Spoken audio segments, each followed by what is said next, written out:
Santo! Santo dia! Então sejam muito bem-vindos a mais um Consagra-te TV, este programa cheio da graça de Deus, cheio do amor a Nossa Senhora, este programa que lhe faz chegar mais próximo de Deus através de uma experiência com Nossa Senhora. E estamos na grade formativa das armas espirituais, né? Armas que nos fazem ser mais fortes, deixar a nossa alma mais musculosa, né? Na academia de Nossa Senhora, ela nos coloca à disposição armas para lutarmos contra o mal, contra o pecado, contra os nossos defeitos, contra os nossos vícios. E nós vamos, no programa de hoje, falar sobre uma arma espiritual geral. Como assim, Flávio, uma arma espiritual geral? Na verdade, é o nosso caminho, né? O nosso caminho de santidade. Vamos colocar os santos à nossa disposição. Olha só, vamos ter a igreja triunfante a nos ajudar na igreja militante. Vamos ter os santos colocados à disposição, os doutores, os mártires, todos aqueles que foram fiéis à palavra de Deus, todos aqueles que foram consagrados, ou seja, que foram separados do mundo e entregues a Deus. Então, a gente precisa entender, acima de tudo, que a santidade é um pedido de Deus. A santidade é um pedido onde o próprio Deus nos chama à conversão, porque assim Ele é santo. Então, aprendemos no curso de consagração que existem aquelas gavetinhas. Na primeira gavetinha está a filiação divina. Ora, é nesta filiação divina que a gente aprende a nos tornar filhos de Deus, a nos tornar sempre mais próximos dele. E quanto mais próximos de Deus estivermos, melhor e menos pecadores vamos ser. Vamos buscar mais as virtudes, vamos buscar mais a Nossa Senhora, vamos buscar mais o nosso relacionamento com nosso Senhor Jesus. E por conta disso, nós vamos ser santos. Flávio, mas a santidade não é somente para os padres, para as freiras, para aquelas pessoas que vivem de mãos postas assim, com uma auréola na cabeça? Não. Não são somente para essas pessoas. São para todos. Porque o próprio Senhor Jesus nos convida a isso. E está lá, na Sagrada Escritura. Ele diz: Eu sou o Senhor que vos tirou do Egito para ser o vosso Deus. Sereis santos, porque eu sou santo. Então, vejam, meus irmãos, a filiação divina, lá em Gênesis, começa de modo muito claro. A imagem e semelhança de Deus. Deus me criou com esta mão, com estas pernas, com essa cabeça, com o cabelo, com tudo que eu tenho. Você com toda a sua personalidade, todas as suas qualidades, os seus defeitos. Deus lhe criou a imagem e semelhança. Então, por conta disso, nós, no nosso batismo, nos tornamos filhos de Deus. Apagamos a mancha do pecado original e vamos sendo introduzidos na comunidade cristã. Por conta disso, nós vamos ser chamados a anunciarmos a nossa fé, a expressarmos a nossa fé, a termos a fé em nosso Senhor Jesus Cristo e a renunciarmos ao pecado. Então, o que é basicamente a vida de um santo? É a busca pela santidade. É a conversão todos os dias. Meus irmãos, pense aí no seu santo de devoção. Quem foi o seu santo de devoção? Quem é o seu santo de devoção? Os amigos do céu. Minha santa de devoção, uma santa que eu tenho uma experiência muito íntima, é Santa Teresa de Calcutá. Né? Santa Teresa de Calcutá me chama, me cativa. Né? Então ela fez com que eu me aproximasse mais de Deus. Eu estivesse em contato mais com Deus. Através da vida dela, ela me conduziu a Deus. Então, em primeiro lugar, a vida dos santos não para nos santos. O culto que nós damos aos santos, o culto de dulia, é um culto de veneração, ou seja, é aquele culto que a gente presta uma honra, que a gente presta um respeito. Ora, se temos respeito pelos nossos familiares, pelos mais velhos, pelas gestantes, por aquelas pessoas que estão doentes, pelos enfermos, nós também devemos ter respeito pelos santos. Devemos respeitar suas vidas, os milagres que eles concedem, a sua intercessão à igreja militante. Meus irmãos, os santos devem estar próximos da vida de todos nós. E devemos sim buscar a devoção a eles. Qual é o seu santo de devoção? Santa Rita de Cássia? São Luís Maria Grião de Montfort? São Simão Stock, São José. Olhe, deixa eu lhe dizer uma coisa. A devoção a Nossa Senhora, ela é necessária. Sabia? A devoção a Nossa Senhora é necessária porque... Sabe quem foi o primeiro devoto de Nossa Senhora? Jesus. E sabe por que eu digo que Jesus foi o primeiro devoto de Nossa Senhora? Ousadamente, porque Jesus, ele quis se submeter a Nossa Senhora. Ele quis se submeter à humanidade através de uma mulher, se tornando uma criança, se tornando dependente daquela mulher, daquela família. Seu pai adotivo São José. Então percebam, aos degraus dos santos, nós precisamos ter uma diferença. A Deus, nós damos o culto de latria, ou seja, o culto de adoração. Somente a Deus adoramos, somente a Ele temos a adoração. E a Nossa Senhora nós temos o culto de hiperdulia. Então, o culto de hiperdulia é aquele respeito maior, é aquele respeito magnânimo, é aquele respeito onde nós devemos buscar, sempre. A Nossa Senhora você não tem como não ter devoção. E a São José, o pai de Jesus? É o culto de protodulia. O culto de protodulia porque São José ele foi escolhido para ser o pai de Jesus e conduzir a Sagrada Família. E não pense que São José é aquele homem idoso, cabelos brancos, fraco. Não, pelo contrário. São José foi um varão forte, homem fiel, homem casto, onde ele pôde colocar a Sagrada Família para frente, levar a Sagrada Família, fugir do Egito, fugir para o Egito, desculpa. Então, por conta disso, a esperança que devemos ter na busca da santidade, através dos nossos amigos do céu, que são os santos, é sempre constante. É sempre uma busca de uma devoção constante. Aí a gente já lembra o Tratado da Verdadeira Devoção de São Luís. Aquela devoção constante, aquela devoção terna, aquela devoção de realmente precisar de ajuda, de você suplicar a graça ao santo. Sabe por quê, meu irmão? Porque você pratica a virtude da humildade. Quando você pede a intercessão de um santo, quando você pede a ajuda de um santo, esta arma espiritual colocada à nossa disposição, você está sendo humilde. Você está reconhecendo que as suas próprias forças você não consegue. Você precisa da ajuda divina. Você precisa de um exemplo. Você precisa daquela imagem para você rezar. E como é bonito. Como é amoroso nós termos esses amigos e rezarmos junto com ele. Meu irmão, não tem nenhum problema você ir acender a sua vela lá para o seu santo de devoção, fazer a sua novena, fazer o seu tríduo. Pelo contrário, isso engrandece a nosso Senhor. Isto louva e bendiz o Senhor. Sabe por quê? Porque toda a sua oração, todo o seu amor não para no santo. Não para em Santa Teresinha, não para em Santa Teresa de Calcutá, não para em São Padre Pio. Toda esta oração vai para Deus.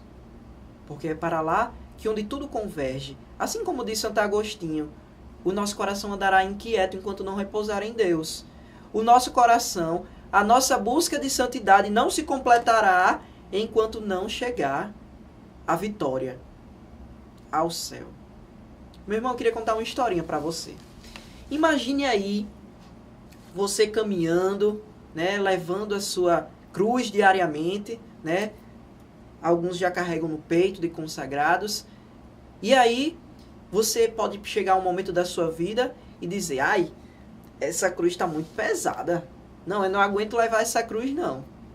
Eu quero me livrar dessa cruz, mas eu vou me livrar aos pouquinhos, que eu sou esperto. Aí tá certo, né? Tá todo mundo caminhando com sua cruz. E aí você acha uma faca, né? Um serrote. E ó, corta um pedaço da sua cruz. E você continua andando. Continua andando, feliz da vida. E você reclama novamente. Não, minha cruz ainda está muito pesada. Eu não quero essa situação para eu resolver. Esse sofrimento que bateu na minha porta, ó, porta fechada. Não quero saber como viver com esse sofrimento, não. Sai para lá. Essa provação, essa perseguição, essa fome e sede, essa preocupação, não, eu não quero. Então deixa para lá. Corta mais um pouquinho da cruz. E aí a cruz fica mais leve, realmente. E você vai caminhando, caminhando, caminhando, caminhando. Chega uma hora em que tem um penhasco. E esse penhasco, o que é que as pessoas fazem? As pessoas colocam a cruz dela para passar. Olha só. E aí as pessoas passam por cima, chega do outro lado, pega a cruz novamente e continua caminhando. E o que é que aconteceu com você? Você cortou sua cruz. Você deixou para lá. Então você não passou pelo penhasco. Meu irmão, qual é a conclusão que nós tiramos desta historinha? Que nós precisamos saber como carregar a nossa cruz. E como diz o nosso baluarte, devemos ser amigos dela. Flávio, ser amigo da cruz? É, ser amigo da cruz. Foi com ela que nosso Senhor Jesus abraçou a humanidade inteira. Foi por ela que ele redimiu todos os pecados da humanidade para ressuscitar, para conseguir a glória celeste. Claro, você não vai ficar no sofrimento, não vai ficar neste mundo com pecado. Pelo contrário, você nasceu para ser santo, você nasceu para voltar a nosso Senhor Jesus. Nasceu para a pátria celeste. Diga, bata no seu peito. Eu nasci para o céu. Eu nasci para ser vitorioso. E é isso mesmo, meu irmão. Você, como filho de Deus, precisa buscar a santidade.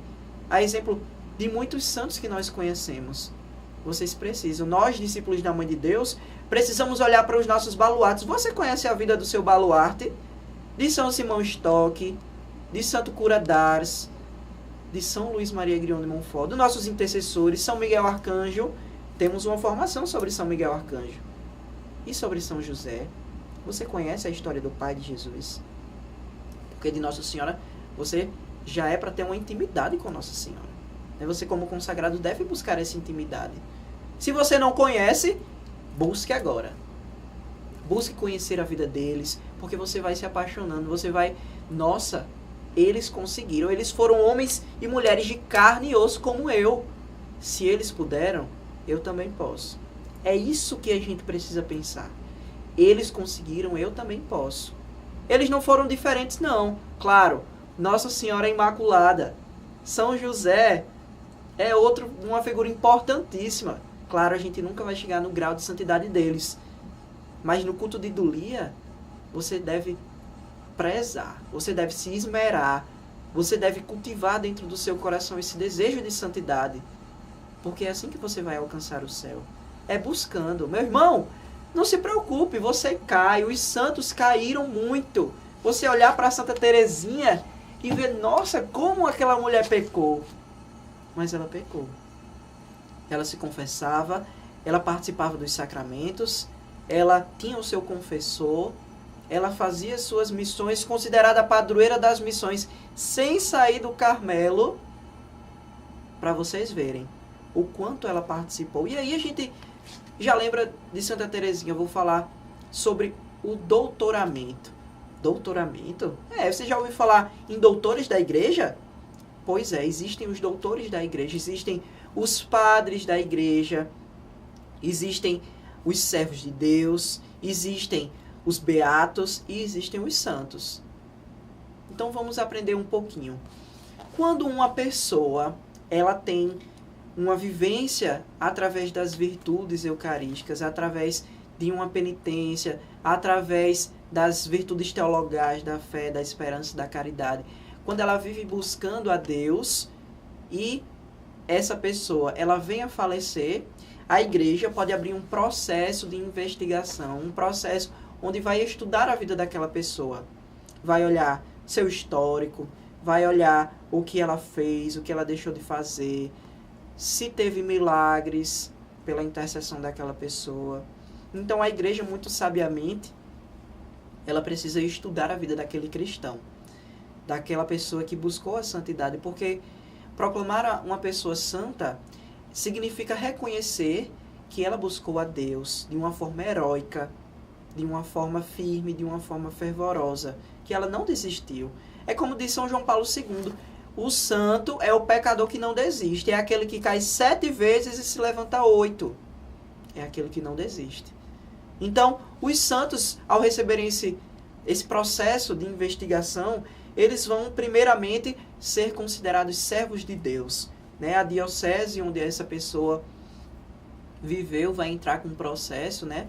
E aí, aquelas pessoas que vão estudar, né, a vida daquela pessoa vão atestar se realmente aquela pessoa viveu heroicamente as virtudes cristãs.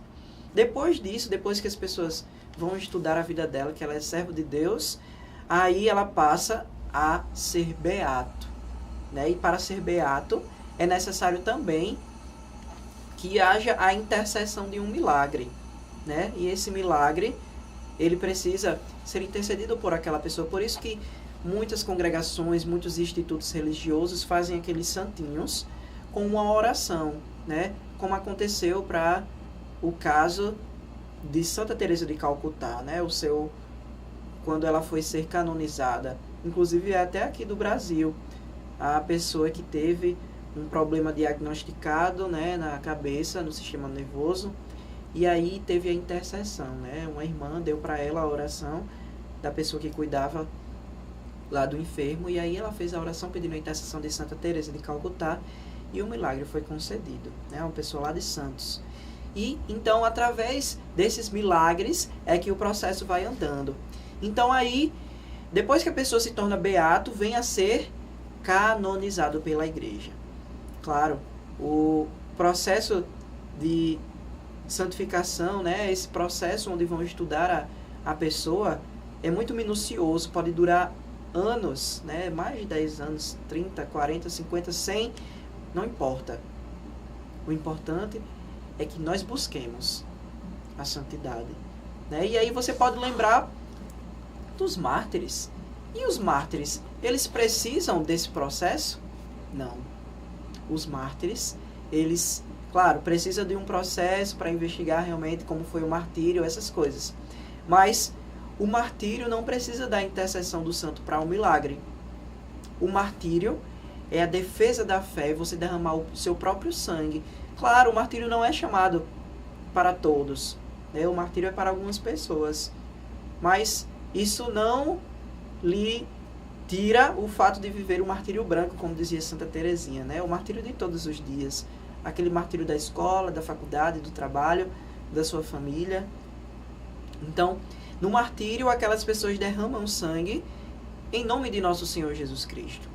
A exemplo dos mártires de Cunhaú e Uruaçu, aqui de nosso estado, eles derramaram o próprio sangue, né? O coração do sacerdote foi tirado por trás, né? Desculpa, o coração do leigo, né, de Mateus Moreira, foi tirado por trás. E ele dizia: louvado seja o Santíssimo Sacramento. Então, vejam a que ponto as pessoas chegam para guardarem a fé. São Lourenço também foi um mártir, né? Ele foi morto numa grelha, numa fogueira, né?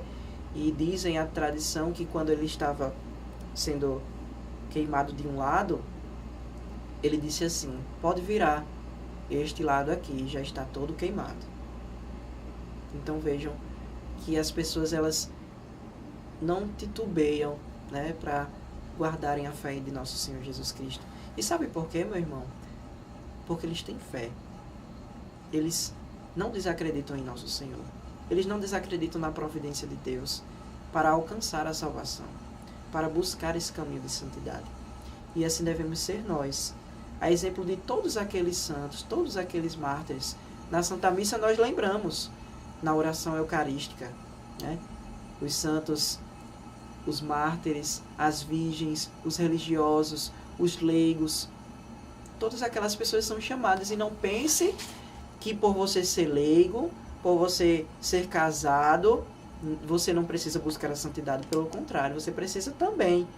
O estado de vida dividido em 3 formas: no sacerdócio, no celibato e no matrimônio, ele precisa ser buscado de igual forma. A santidade é para todos. Não pense que por você trabalhar, você lá no seu trabalho não vai buscar a santidade. Aí é que você tem que buscar mesmo. É lá no trabalho que você precisa evangelizar. Evangelizar dentro da igreja é muito bom, meu irmão. Você falar para uma pessoa que Deus é bom, para o seu irmãozinho que vai para a reunião da liturgia, da pregação, da comunhão, é muito bom. Vai falar para aquela pessoa que não conhece Jesus, vai falar para aquele mendigo, vai falar para aquele moribundo, vai falar para aquela prostituta, vai falar para aquelas pessoas que você acha que nunca na sua vida vão se converter. E há exemplos dos padres da igreja, em especial Santo Agostinho. Santo Agostinho, como todos sabem, viveu muito erroneamente, né? E Santa Mônica lá, rezando, né? Pedindo para que Santo Agostinho se convertesse. E ele se converteu, né? Ele buscava a verdade e encontrou em Nosso Senhor. Então busque também este caminho de santidade. Porque, meu irmão, a exemplo de Santo Agostinho, que é um padre da igreja, e aí a gente já vê outra denominação, né? Os padres da igreja.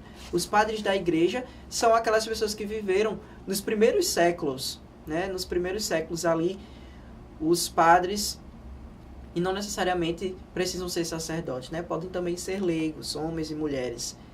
E considerados os grandes padres da igreja, né? Santo Agostinho, Santo Atanásio, São Gregório Nazianzeno, São Gregório Magno. Então, estas pessoas são os padres da igreja. E por que eles são padres da igreja? Porque eles eram dos primeiros séculos. Tem a questão da antiguidade. Eles eram muito ortodoxos, ou seja, buscavam viver a fé em Nosso Senhor Jesus Cristo verdadeiramente. Eles escreviam, ou seja, contribuíram teologicamente para que a igreja pudesse crescer, assim como também tiveram a experiência com Deus, né? Sempre alimentavam a sua fé. E por conta disso são considerados padres da igreja, né? São 8. E as pessoas podem perguntar também, como eu falei anteriormente, e o doutor da igreja? Os doutores da igreja são aqueles que não necessariamente têm antiguidade, né? Santo Agostinho é considerado bispo e doutor da igreja, né? E é um padre da igreja também. Mas o título de doutor da igreja é também dado a Santo Agostinho, a Santa Teresa de Lisieux, a Santa Teresa Benedita da Cruz. Então, muitos doutores da igreja fazem com que a sua contribuição seja de maneira particular, muito fiel à tradição da igreja, muito fiel às Sagradas Escrituras, muito fiel àquilo que Nosso Senhor deixou para nós. E por conta disso, são considerados doutores da igreja.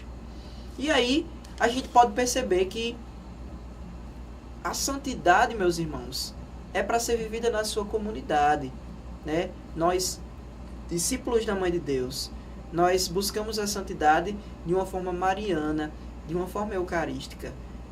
Nós buscamos a santidade de uma maneira muito simples e muito particular, mas ao mesmo tempo muito grandiosa e muito profunda.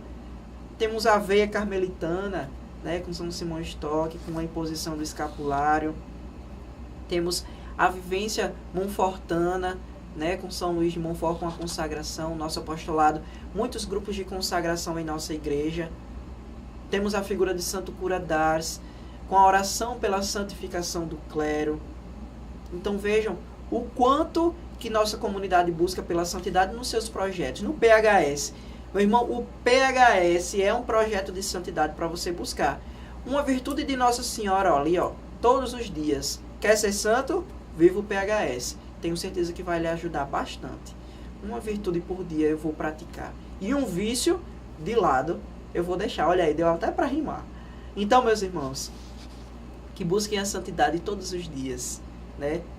Seja no seu trabalho, com aquelas pessoas que, meu Deus do céu, lhe tiram a paciência. Seja na sua casa, meu Deus, com seu irmão.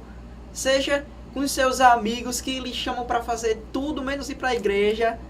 Mas é ali que você vai ser provado, né? Existe uma música que o amor é provado no fogo, né? E na dor é que a gente também pode ser provado, né? Nos seus momentos de solidão, nos seus momentos de tristeza, nos seus momentos em que você parece estar sozinho. Viva também a sua santidade.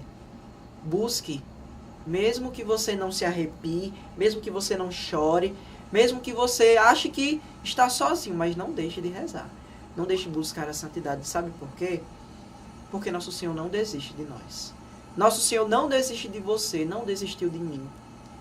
Tá aqui, ó. A consagração a Nossa Senhora é perfeito para você que é pecador.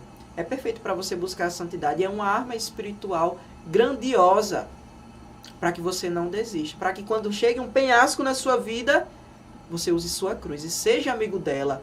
Carregue com alegria. Uma música de nossa comunidade.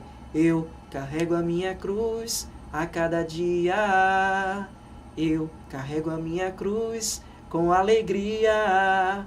A cada passo que eu der, firme estarei. E se eu cair, sempre levantarei. Pois a alegria do Senhor vai me fortificar. Tenho a mãe do céu para me ajudar.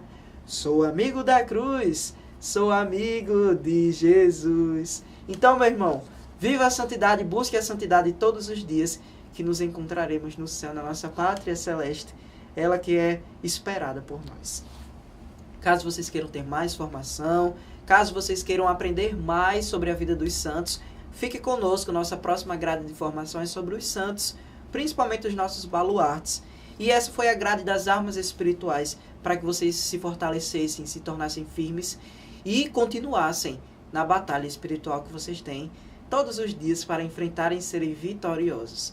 Podem entrar no nosso site www.discípulosdamandedeus.com.br, assim como também visitar nossas casas de missão, fazer com que o nosso apostolado chegue até você. Podem entrar em contato conosco no nosso Instagram, nosso Facebook, em todas as formas de comunicação que temos hoje em dia.